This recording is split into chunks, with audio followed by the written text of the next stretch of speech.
electronic university.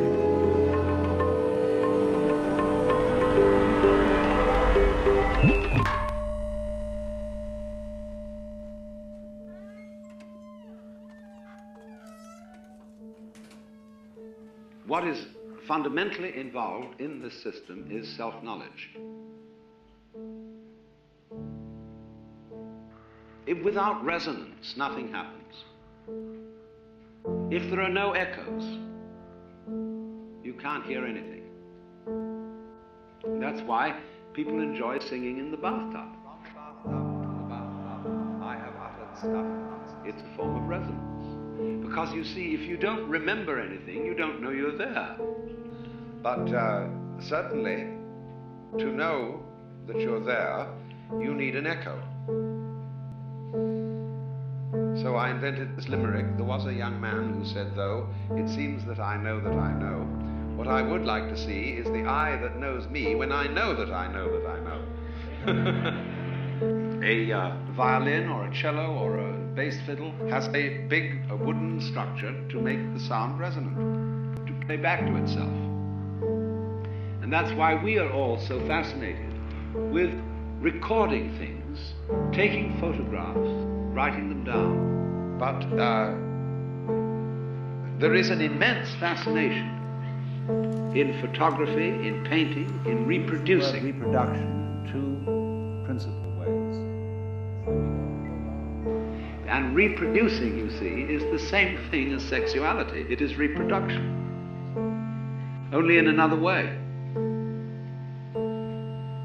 Because it tells you you're there, you're alive, the thing bounces, it echoes. Now, do you see that in this whole thing there is both a gain and a loss? On the one hand, let it all go, don't be attached. See, memory is an illusion, it's all gone.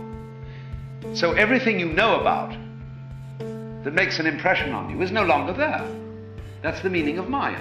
There is only the eternal now. There is only the present moment, and never will be anything else. But on the other hand, what fun to drag it out and to make it echo and to get involved. What is life, you see, except there is a memory, except there is an echo? Our guest lecturer tonight is not an ordinary man. Alan Watts is a prolific writer whose works are both incisive and delightful to read. As most of you know, his writings relate to many different fields, but he is perhaps best known for having taken the profound spiritual wisdom of the East and made it available to us of the Western heritage. Through the years, he has moved through many different professions, having served as a minister, professor, a research associate, editor, and probably many other things that I don't know about.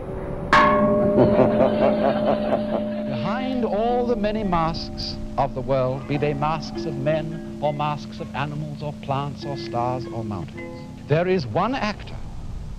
There is the supreme self of the universe, moksha. Liberation, release, nirvana. What happens when if I were to say to you, now look hard at the television screen, really look at it, really look at it. In my role as one who lectures on these things, I must not be regarded as a guru. Because if I were to be permitted to do that, I would be like somebody who steals your watch and then sells it to you. And what always makes me happy in the course of my explanation of various things of this kind is when people say, well, I always thought that myself, but I've never quite been able to say it that way. Because, of course, what I'm talking about is something that all of you know already. You may not admit that you do, but you do. Ta Gung, the great emptiness. The world is basically we don't know what. We thought of it as form and substance, and then we saw that when you have form alone, you don't know what it is because you've got nothing to contrast it with. When we say what things are, we always contrast them with something else.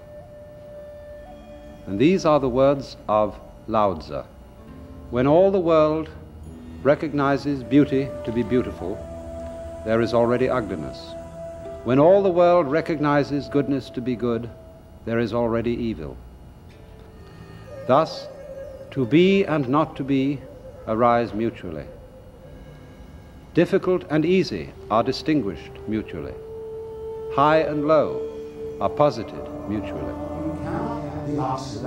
You can't characterize reality, life itself, as either being or non-being, as either substance or form, or in any pair of opposites that you can think of.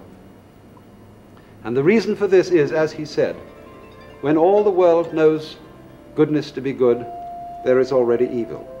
We don't know what any of these categories are, except by contrast with their opposite.